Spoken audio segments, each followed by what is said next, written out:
la question n'est pas est-ce que Dieu a quelque chose pour moi, même pour ceux qui ont 87 ans, 92 ans. Oui, il a préparé quelque chose. Tant que tu as le souffle dans ta bouche, il a préparé quelque chose.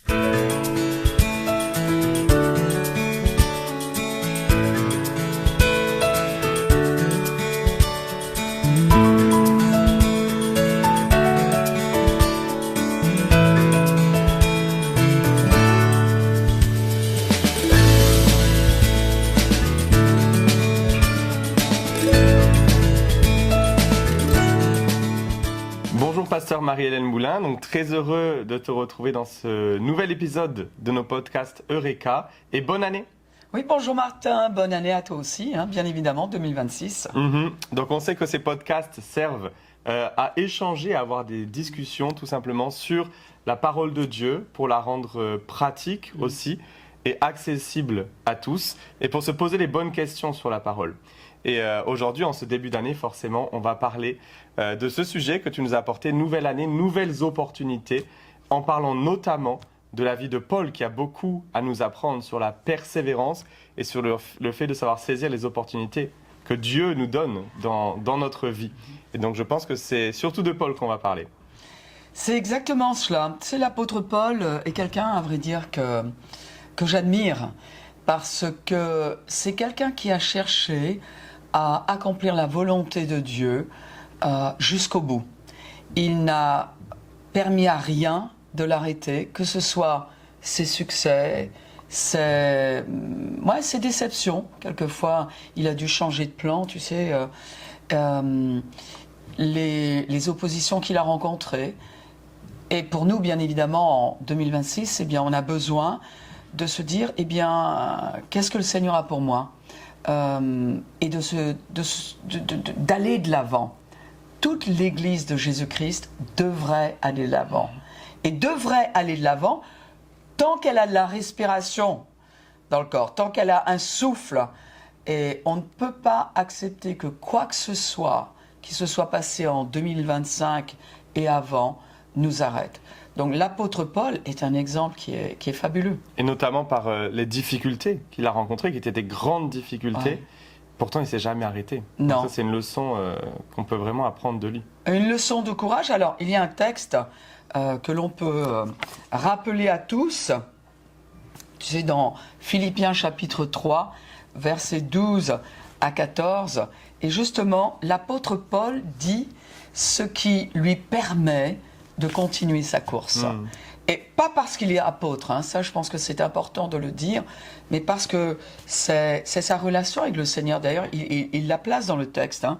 Et il dit, ce n'est pas que j'ai déjà remporté le prix ou que j'ai atteint la perfection, c'est-à-dire la maturité. Quand il parle de prix, il parle de la récompense qui lui est attribuée pour avoir remporté sa course, c'est-à-dire avoir accompli la destinée de Christ. Donc chacun de nous, chacun des chrétiens, a une couronne que le Seigneur lui a réservée et qu'il va lui donner quand nous allons nous trouver avec lui et que nos œuvres vont être jugées. Pas le péché, lui ça y est c'est fait, mais nos œuvres, pas n'importe quelles œuvres, pas celles que nous avons choisies, celles qui nous ont fait plaisir, mais celles qui ont été préparées d'avance, comme le dit Philippiens chapitre 2. Et donc le prix, c'est vraiment... On n'est pas en compétition contre quelqu'un. On n'est pas en compétition, on n'est pas en train de courir notre course contre une autre église, contre un autre chrétien, mais contre soi-même. Et c'est ça qui est important. Même pas contre le diable. Lui, il est vaincu. D'accord ? Donc il faut éviter ce piège de la comparaison. Mais complètement. Dans lequel on est nombreux parce que à tomber. Ça va nous ralentir, ça. Tu vois ? Donc il dit, ce n'est pas que j'ai déjà remporté. Il est conscient qu'il n'a pas terminé. Et toute sa vie, l'apôtre Paul a gardé cette conscience-là. Je n'ai pas remporté. Donc, son idée, c'est de s'attaquer à, de conquérir, de soumettre, de maîtriser. Et il dit, je n'ai pas déjà remporté le prix, ou que j'ai atteint la perfection, c'est-à-dire la maturité totale. Écoute, tu sais, moi je connais le Seigneur depuis 81. Je suis dans le ministère depuis 87. Je n'étais pas encore né. Merci de me le rappeler. Et je peux te dire que plus je connais le Seigneur, et plus je me rends compte que je ne sais pas. Bien évidemment, j'ai grandi en maturité, toi aussi. Maturité qui vient pas simplement de la connaissance, mais qui vient du fait que nous pratiquons la parole, c'est ça. Mais, waouh, combien je suis loin de l'image et de la perfection et de la maturité de Christ. Et ça, c'est certainement une humilité qu'avait Paul aussi, mais qui est nécessaire pour tous les serviteurs de Dieu. C'est ça. Et ce qui te dit, non, il faut que je continue à courir. Il faut que j'aille de l'avant. Je ne peux pas m'arrêter là où je suis. Quand tu penses à la grandeur de Christ. Tu sais, dimanche, je rappelais à l'église que Dieu est infiniment grand. Et ce qui est touchant, c'est que dans cette infinité de sa grandeur, il nous est permis de le toucher. Il nous est permis d'avoir un aperçu sans être dépassé au point de perdre l'espoir de le connaître. Mais ça, je trouve que c'est fabuleux. C'est magnifique. Il est venu jusqu'à nous. Ouais. Ben oui, tout à fait, Noël que nous avons célébré il y a peu. Hein. Et donc l'apôtre Paul dit, parce que je réalise que je ne suis pas arrivé jusqu'au bout, ni de la connaissance de Christ, ni de la destinée qu'il a pour moi. On se rappelle de Psaume 139 où il dit que tous les jours de notre vie sont inscrits dans son livre. Il dit, je cours. Et figure-toi que ça c'est un terme de chasse, et ça nous fait penser à un chasseur qui est équipé, qui suit la trace, qui sent, qui a tous ses sens qui sont éveillés, qui écoute les bruits des animaux, le bruit du bois, qui écoute le bruit du vent pour savoir quel est l'indice qui pourrait lui permettre d'attraper cet animal, parce que l'image est qu'il est déterminé à le trouver, à aller jusqu'au bout. Wow. Tu vois cela? Donc cette détermination-là pour cette nouvelle année, il faut que nous l'acceptions parce que le Seigneur va nous le donner. La parole de Dieu va nous la transmettre parce que dans notre chair, en soi-même, on ne l'a pas. Il y a tout dans notre chair qui a envie peut-être de dire à certains chrétiens qui sont nés de nouveau depuis longtemps, hey, tu en as fait assez, franchement. Même un pasteur qui est à la retraite, peut-être que nous parlons à quelqu'un là, tu en as fait assez, tu mérites le repos. Tu mérites de ralentir. Ben, ça n'est pas du tout la pensée de l'apôtre Paul. Et il dit, au contraire, il dit, je cours pour tâcher de le saisir, ce prix-là. Et saisir, c'est un terme comptable ici, qui dit à vrai dire, je suis dans le rouge, je n'ai pas encore atteint la ligne d'arrivée. Donc là, tu parles d'avoir une vraie intention dans notre marche avec Dieu et de s'attendre à toujours plus. De ne pas se contenter de ce qu'on a déjà du minimum finalement. Et de s'attendre à l'assistance du Saint-Esprit. Et parfois, il est bon de dire, moi-même je l'ai dit au Seigneur à certains moments de ma vie, de dire, Seigneur, il faut que tu me redonnes ce punch-là. Il faut que, voilà, tu as des tas de choses qui se sont faites autour de toi, peut-être que tu es fatigué, peut-être, mais il est celui qui renouvelle nos forces. Peut-être que ta vision, tout d'un coup, elle est un petit peu plus floue. Peut-être que tu te dis, justement, j'en ai fait assez. Et là, tu vas compter sur l'aide du Saint-Esprit. Parce que dans la pensée de Dieu, c'est la ligne d'arrivée. La ligne d'arrivée, c'est l'accomplissement de sa volonté. Ça n'est pas d'arriver à la fin de notre vie, parce que l'âge n'est pas un sujet pour le Seigneur. Mais c'est de dire, je sais que tout ce que le Seigneur voulait pour moi, eh bien, par sa grâce, je l'ai accompli. Amen. Et l'apôtre Paul, tu vois, c'est ça. Et il dit, il donne la raison, il dit, puisque moi aussi j'ai été saisi par Christ, puisque moi aussi j'ai été sauvé, puisqu'il m'a trouvé, puisqu'il m'a donné la vie éternelle, je ne peux pas me contenter de ce qui s'est passé les années précédentes. Nouvelle année, nouvelles opportunités que le Seigneur a préparées d'avance.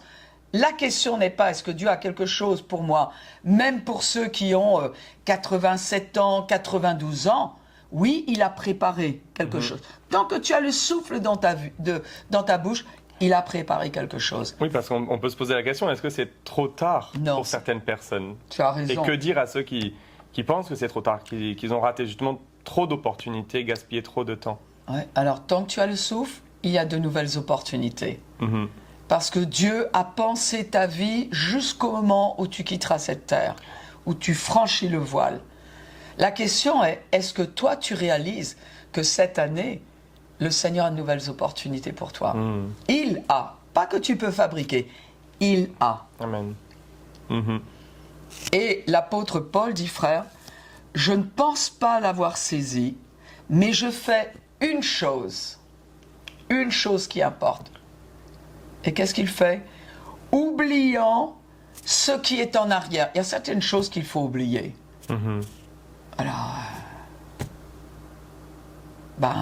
des échecs, des mauvais choix, mauvaises rencontres, mauvais calculs. Et l'apôtre Paul, il dit, j'oublie ce qui est en arrière, mais tu sais, ça peut être de gros succès. On oublie cela. Mhm. Parce que des gros succès, ils t'amènent dans une zone de confort. Et là, tu te dis, oh là là, magnifique, magnifique, je l'ai fait, ou je l'ai eu. Imagine quelqu'un qui voulait une belle promotion, qui voulait amener peut-être son entreprise à tel niveau, et paf, 2025, réalisation, réalité de la vision. Et là, tu peux avoir tendance à dire, ça roule. Et tu oublies Mhm. que ça roule pour qui? Ça n'est pas fini pour le Seigneur. On peut oublier sa dépendance envers Dieu. Mais complètement. Si c'est un piège, le succès et la prospérité sont le véritable test. Mhm. Oubliant ce qui est en arrière et me portant vers ce qui est en avant, je cours vers le but, c'est-à-dire vers la fin de ma destinée. Mais ici, me portant vers ce qui est en avant, il y a une belle image. Est-ce que tu as vu les coureurs? Alors, au départ, ils courent, tu sais, ils sont arrivés au milieu de la course.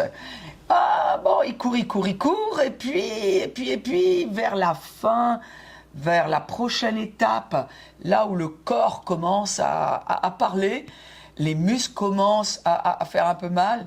Et ici, l'image, c'est tout le corps se tend vers l'avant. C'est-à-dire, ce coureur ne va pas se relâcher, mais il va faire tous les efforts possibles parce qu'il ne perd pas de vue la ligne d'arrivée. Il ne perd pas de vue la fin. Mhm.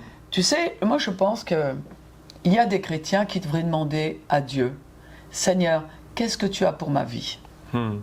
Certains le savent et disent non, je n'ai pas encore réalisé à accomplir ça. Mais il y en a qui ne le voient pas. Il faut demander à Dieu. Mhm. Et est-ce que tu crois l'image qu'on a de soi ou ce qu'on se croit capable de faire, est-ce que ça peut limiter l'action de Dieu dans notre vie? Complètement.